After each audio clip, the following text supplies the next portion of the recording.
मुखिया जी, अब बहुत हो गया है। इस जग्गा ने नाक में दम करके रखा है।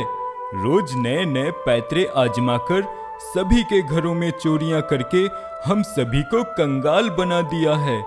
मुखिया जी, हम सब जानते ही हैं कि चोर कोई और नहीं जग्गा ही है, फिर भी हम उसको पकड़ नहीं पाते। अगर ऐसा ही रहा तो वो दिन दूर नहीं जब आपका भी घर सुरक्षित नहीं रहेगा मुखिया जी, क्योंकि दिन पर दिन उसकी हिम्मत बढ़ती ही जा रही है। देख लेना, एक ना एक दिन आपके घर भी चोरी करेगा वो जग्गा। हाँ मुखिया जी, हरिया ठीक कह रहा है, लेकिन ये सब हो इससे पहले ही आपको कुछ ना कुछ करना होगा जिससे वो जग्गा पकड़ा जा सके, नहीं तो हमारा जीना हराम कर देगा वो जग्गा। अरे जीना तो अब हम हराम करेंगे उसका, वो भी क्या याद करेगा कि किससे पाला पड़ा है। सुनो तुम सब लोग, आज रात कोई नहीं सोएगा। सब लोग सिर्फ सोने का नाटक करेंगे और जैसे ही किसी के घर भी जग्गा जाए तुरंत एक दूसरे को आवाज देकर उसको पकड़ लो और उसे भागने ना दो। फिर देखो हम क्या करते हैं उस जग्गा का। अब सभी गांव वाले अपने अपने घरों में चुपचाप लेट जाते हैं और देर रात जग्गा गांव में चोरी करने के लिए आ जाता है।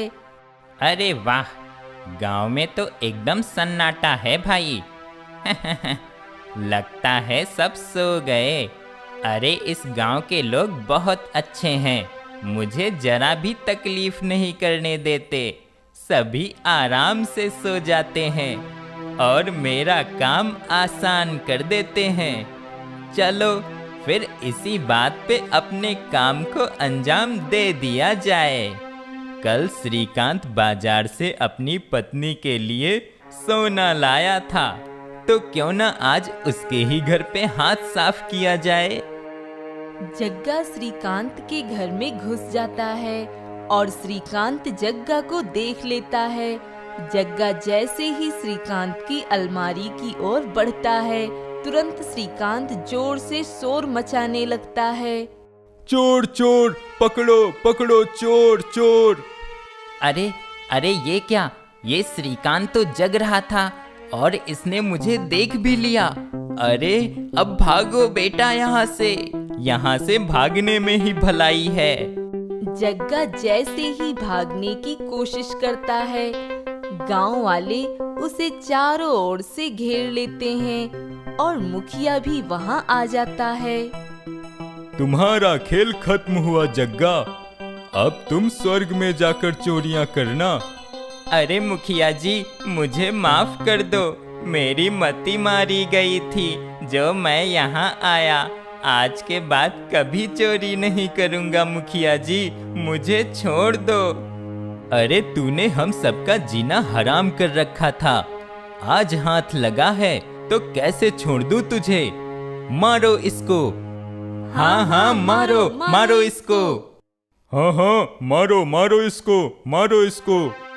सभी गांव वाले मिलकर जग्गा की खूब पिटाई कर देते हैं और उसको रात भर एक पेड़ में बांध के छोड़ देते हैं और सुबह होते ही उसके गले में जूतों की माला पहनाकर उसको गधे पे बिठाकर गांव में घुमाते हैं और सभी लोग उस पे खूब हंस रहे होते हैं।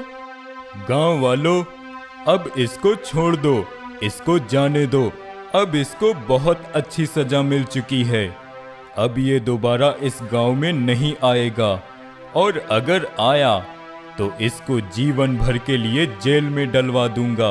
ए जग्गा, चल भाग यहाँ से, निकल जा इस गांव से बहुत दूर। अगर कभी इस गांव में दोबारा दिखे तो अपनी जिंदगी जेल में ही बिताओगे, समझे। सभी गांव वालों को गुस्से में देखकर जग्गा फौरन वहां से भाग जाता है और गांव के बाहर एक पेड़ के नीचे बैठ जाता है। आए, बहुत मारा रे, पूरा शरीर दर्द कर रहा है। अरे ये गांव वालों का आज बहुत खतरनाक रूप देखा है। बाप रे बाप, अरे इतना मारेंगे। अगर पहले से पता होता तो इस श्रीकांत के गहनों की तरफ तो मुड़ कर भी नहीं देखता मैं। आह आह, दर्द से पूरा शरीर टूट रहा है। अब और आगे नहीं जा पाऊंगा। यहीं पे थोड़ी देर आराम कर लेता हूँ। जग्गा वहीं पेड़ के नीचे आराम करने लगता है। कुछ घंटों बाद वहां से एक नौजवान गुजर रहा होता है। बहुत प्यास लग रही है और चलते चलते थक भी गया हूँ, और सामने कितनी साफ नदी बह रही है। चलो थोड़ा पानी पी लेता हूँ और यहीं पे थोड़ी देर रुक जाता हूँ। इतना कहकर वह नौजवान नदी से पानी पीकर वहीं एक पेड़ की छांव में बैठ जाता है। तभी वहीं पास में बैठे जग्गा की नजर उस नौजवान पे पड़ती है। अरे ये कौन है? और इसके पास तो जरूर ही कुछ कीमती सामान या फिर ढेर सारा धन होगा इसकी पोटली में। तो क्यों ना इसको अपने झांसे में लिया जाए। जग्गा उसके पास जाता है। क्या मैं जान सकता हूँ कि आप कौन हैं? मेरा नाम इंद्र है और मैं इस राज्य के राजा मान सिंह का पुत्र हूँ, और मैं अपने घर जा रहा हूँ। क्या तुम इस राज्य के राजा मान सिंह के पुत्र हो? पर तुम्हें देखकर तो कहीं से नहीं लगता कि तुम एक राजकुमार हो। तुम्हारा ये हुलिया तो कोई साधारण व्यक्ति जैसा ही है। मैं कैसे मान लूं कि तुम राजा मान सिंह के पुत्र हो? आप सही कह रहे हैं, मैं एक साधारण व्यक्ति ही हूँ, क्योंकि मैंने 21 साल एक साधारण व्यक्ति की तरह ही जीवन गुजारा है। मैं सोमगढ़ राज्य में एक सिद्ध महात्मा के यहाँ पला बढ़ा हूँ, और उनसे ही मैंने विद्या और कई गुण भी सीखे हैं। और आज 21 साल पूरे होने पर गुरु महात्मा जी ने मुझे मेरे माता पिता के बारे में बताया और कहा कि बचपन में मेरी कुंडली में दोष होने के कारण मैं अपने माता पिता के साथ 21 वर्षों तक नहीं रह सकता। पर अब मेरे गुरु ने मुझे आदेश दिया है कि मैं अपने माता पिता के पास जाऊं, और गुरु के आदेश का पालन करना मेरा धर्म भी है और मेरा कर्तव्य भी। तो क्या तुमने अपने माता पिता को कभी नहीं देखा है? नहीं, मैंने अपने माता पिता को कभी नहीं देखा है। मैं आज पहली बार अपने घर जा रहा हूँ, और मेरे माता पिता ने भी मुझे जन्म देने के बाद से कभी नहीं देखा। लेकिन आज 21 वर्ष पूरे हो चुके हैं और अब मैं अपने घर वापस जा सकता हूँ। राजकुमार, मैं यहाँ तुम्हारी ही प्रतीक्षा में बैठा था, और मैंने तुमसे तुम्हारे बारे में इसलिए पूछा क्योंकि मैं जानना चाहता था कि क्या वो राजकुमार तुम ही हो या नहीं। लेकिन अब मुझे यकीन है कि तुम ही हो वो राजकुमार जो हमारे राज्य के राजा साहब के पुत्र हैं। पर क्या? राजकुमार, मुझे बहुत दुख हो रहा है तुम्हें ये बताते हुए कि मुझे तुम्हारे पिताजी यानी कि हमारे महाराज ने ही भेजा है तुम्हें ये बताने के लिए कि अभी वो शुभ घड़ी नहीं है कि तुम महल में प्रवेश करो। महाराज ने तुम्हारे 21 वर्ष पूरे होने पर आज सुबह ही एक महाज्योतिष पंडित जी से तुम्हारे बारे में पूछा और यज्ञ भी करवाया। तब उस ज्योतिष पंडित जी ने महाराज को बताया अगले 4 साल तक राजकुमार की परछाई भी नहीं पड़नी चाहिए महल में, क्योंकि 21 वर्षों के पहले तक राजकुमार की जिंदगी को खतरा था।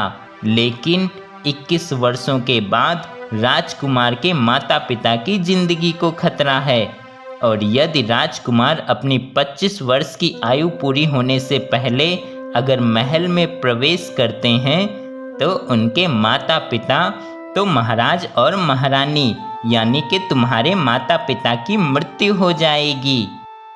और हाँ, एक और महत्वपूर्ण बात कि राजकुमार दोबारा वहाँ नहीं जा सकते जहाँ वो 21 वर्षों तक रहे हैं। राजकुमार को इस राज्य के बाहर 7 नदियाँ पार करके ही किसी गांव में किसी गरीब के घर रहना है। इस तरह उन्हें अपनी 25 वर्ष की आयु तक रहना है। राजकुमार, मैं आपको यह संदेश देने के लिए ही यहाँ कब से आपकी प्रतीक्षा कर रहा था। आपका बहुत बहुत धन्यवाद। मैं अपने माता पिता की जान खतरे में नहीं डाल सकता, और जब मैं 21 वर्षों तक अपने माता पिता से दूर रह सकता हूँ तो अब और 4 वर्षों तक भी रह लूँगा। आखिर इसमें मेरे माता पिता की ही भलाई है। उन्होंने मेरी ज़िंदगी बचाने के लिए 21 वर्षों तक मेरे बिना जीवन जिया है, तो मैं उनका जीवन बचाने के लिए 4 वर्षों तक और अपने माता पिता के बिना नहीं रह सकता क्या? मैं रह लूँगा। अच्छा, मैं चलता हूँ। इतना कहकर राजकुमार इंद्र वहां से चला जाता है। अरे वाह, ये राजकुमार तो बहुत ही भोला निकला। इसको तो मैंने पल भर में ही उल्लू बना दिया। अब मैं जाऊंगा राजकुमार इंद्र बन के, और फिर मैं बनूंगा इस राज्य का राजा।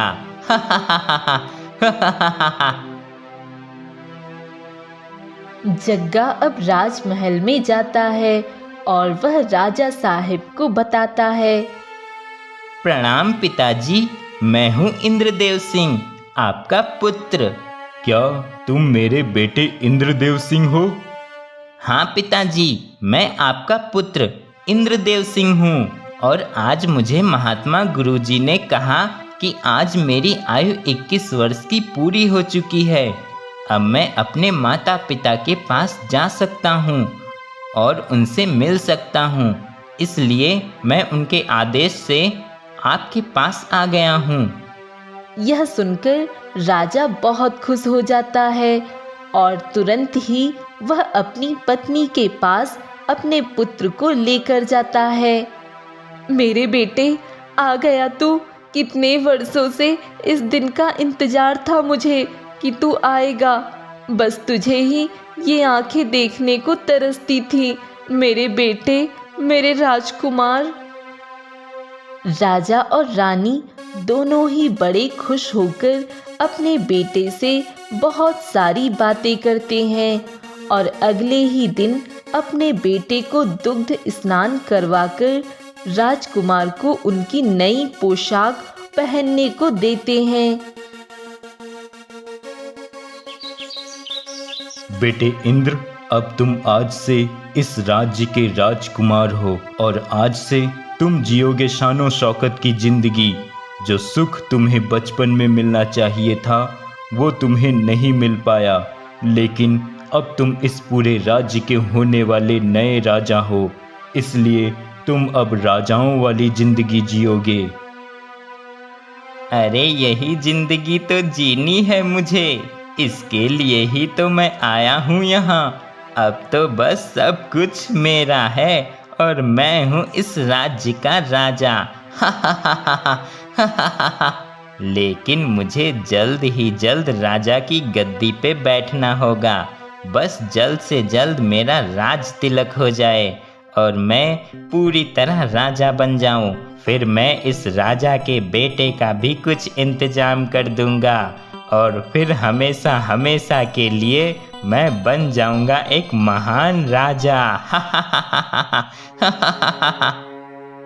कुछ दिनों बाद राज दरबार में राजा के पास एक गांव का मुखिया आता है। आइए मुखिया जी, आइए। बड़े दिनों बाद आज आना हुआ आपका। कहिए, कैसे आना हुआ आज? महाराज, आपने जो हमारे गांव में कुएं के निर्माण कार्य के लिए कहा था, उसके ही विषय में कुछ चर्चा करने आया था।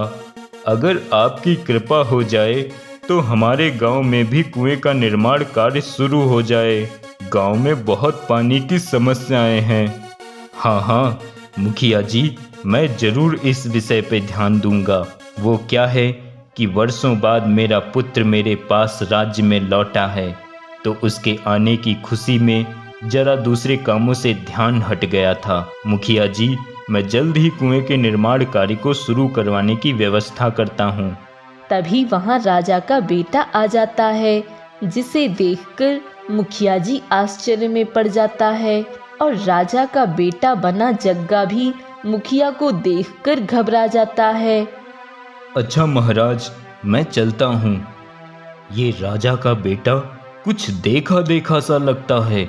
हाँ, ये तो जग्गा चोर था, लेकिन ये राजा का बेटा कैसे बन गया? जरूर दाल में कुछ काला है।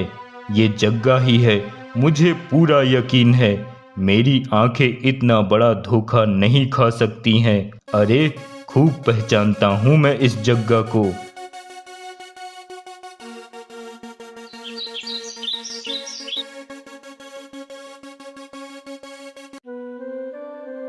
मुखिया जी, तो आप निर्माण कार्य शुरू करवाइए और गांव में किसी को भी कोई समस्या हो तो मुझे जरूर बताइएगा।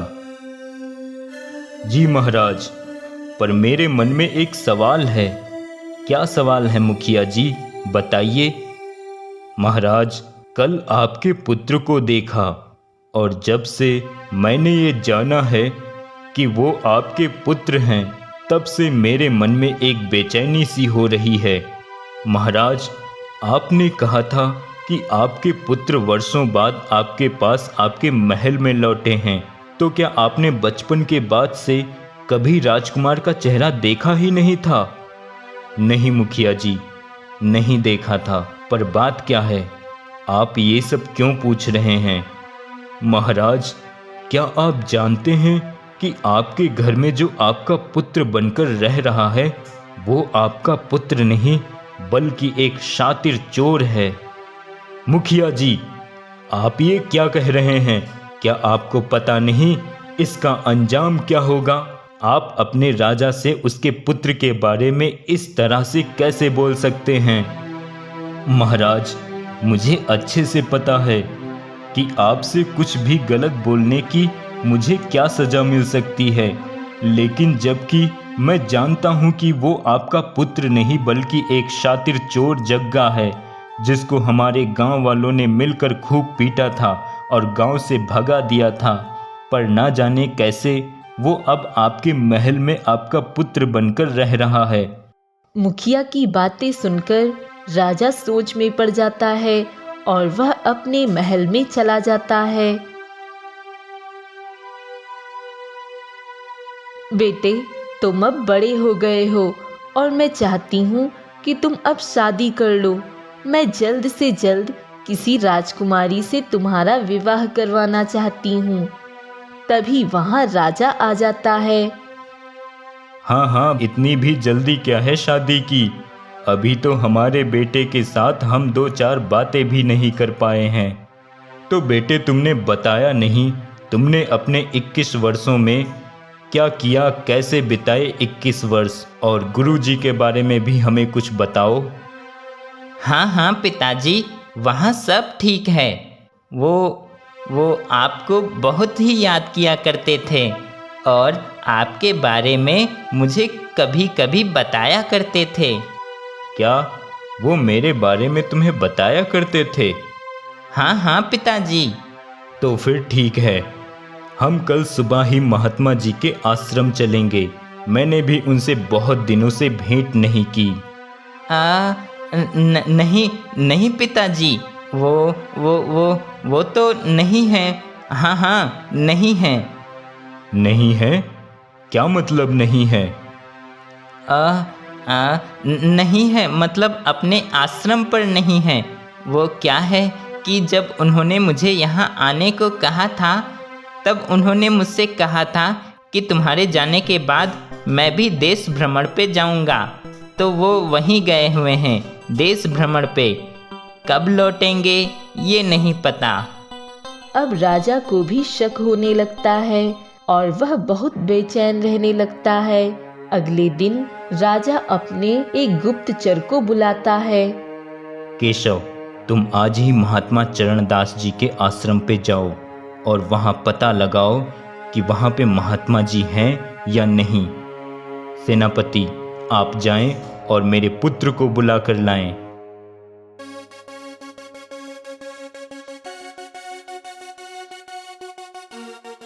जी पिताजी, आपने मुझे बुलाया? हाँ, देखो पुत्र, मेरे बाद इस राज्य के राजा तुम ही हो, तो मैं चाहता हूँ कि अब से तुम भी राज्य के कुछ कामों को जान समझ लो, और इसके लिए तुम्हें आज से ही ध्यान देना है। और मैं चाहता हूँ कि आज मंत्री जी के साथ तुम एक गांव में जाओ और कुएं के निर्माण कार्य किस तरह चल रहे हैं ये सब देख कर आओ, जिससे तुम्हें लोग भी जान सकें, क्योंकि आगे से तुम्हें ही राज्य का कार्यभार संभालना है।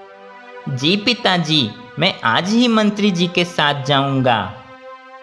उसके बाद मंत्री जी के साथ जग्गा कार्य देखने निकल जाता है। देखते ही देखते वह उसी गांव में पहुंच जाता है।